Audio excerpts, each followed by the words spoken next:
అందరికీ నా హృదయపూర్వకమైన నమస్కారాలు.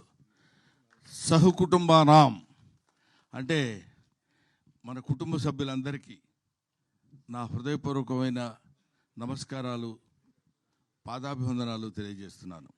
ఇందులో నా క్యారెక్టర్ చాలా విచిత్రమైన క్యారెక్టర్. 12 గంటలకి అన్నాం అనుకోండి, 12 to 1 గంట వరకు సంతోషంగా ఉంటా, 1 గంట నుంచి 2 గంటల వరకు కోపంగా ఉంటా. అదేంటో మరి అది విచిత్రంగా కంపోజ్ చేశాడు ఆ క్యారెక్టర్.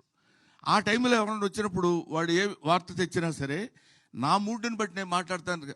భోజనం చేశారండి అన్నాడు అనుకోండి, కోపంగా ఉన్నాను అనుకో, భోజనం చేయకపోతే గడ్డి తింటావా, ఏం మాట్లాడుతున్నావా నువ్వు అంట.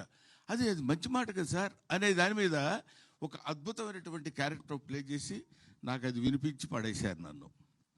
నేను అక్కడ పడిపోయా. ఈ సినిమాలో నా క్యారెక్టర్ యొక్క స్పెషాలిటీ అది చాలా బాగా చేశాడు.